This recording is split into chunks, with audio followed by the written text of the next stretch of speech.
But going forward, computer-generated slips issued to the voter or even downloaded from the Commission's website will suffice for voter accreditation.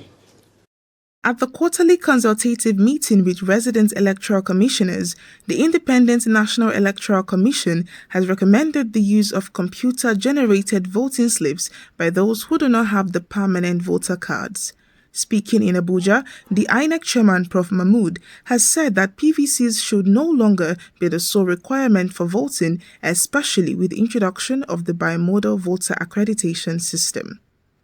In the meeting, a 524-page main report on the 2023 general elections was released that contains 142 recommendations dealing with the general state of preparedness, voter management, voter education and public communication, political parties and candidate management, electoral operations and logistics management, and other issues that require action by a variety of stakeholders, including security agencies, mobile network operators, statutory bodies, political parties, transport unions, civil society organizations, and the media.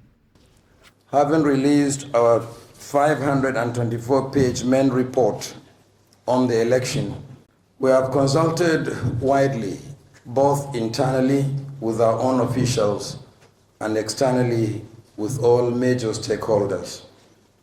With the conclusion of 5 major off-cycle governorship elections and 9 out of 21 by-elections since the 2023 general election, this is an appropriate time for us to commence the implementation of the recommendations from our review meeting of the general election.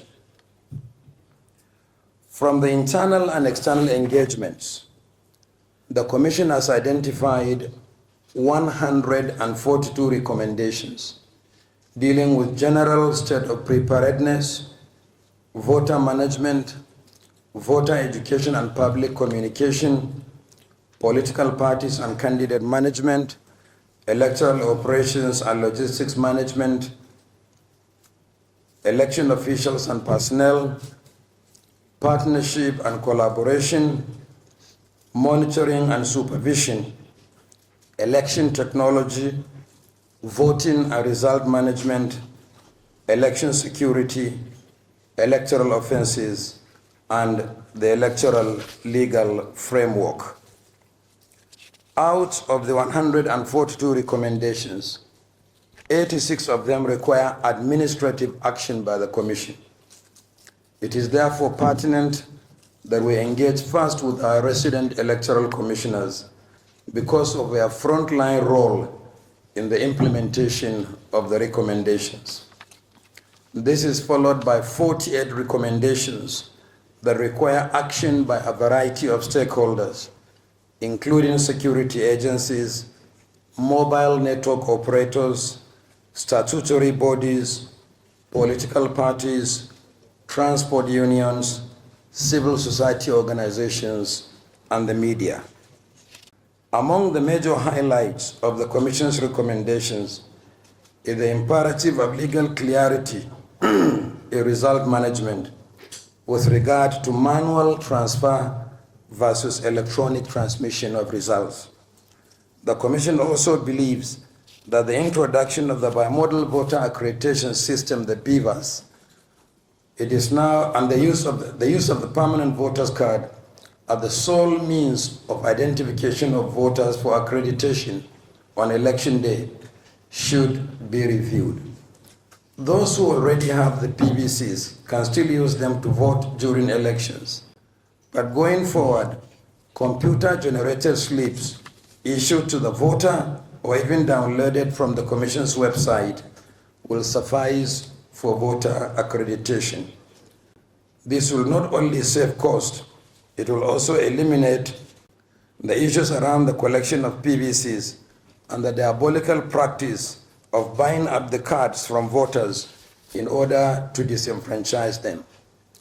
The review report also contains recommendations on early or special voting for the millions of Nigerians who do not vote at the moment on account of the roles they play during elections, such as INEC officials, security personnel, and ad hoc staff, observers, and journalists who are deployed outside the places where they register to vote.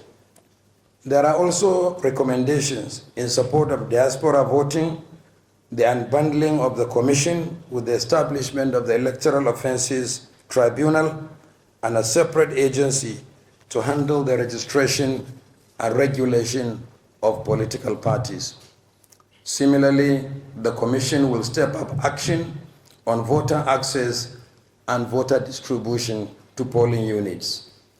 As a matter of urgency, the Commission also intends to develop protocols for the cleaning up of the voters' register in collaboration with agencies such as the National Identity Management Commission, NIMC, and the National Population Commission, the NPC.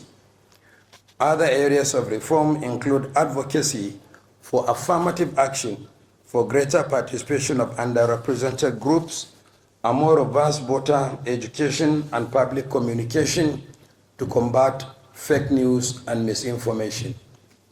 Furthermore, the Commission intends to review the mechanisms for a more effective implementation of the agreements on logistics with the transport unions and other service providers by consolidating on the recent experience with early deployment and commencement of elections in the Ondo State governorship election. The hard copies of the general election and review reports will be presented to the public shortly. The soft copy of the report will also be uploaded to our website in earnest. By this, I'm referring to the soft copy of the review report, because the main general election report is already on the Commission's website. I thank you and God bless.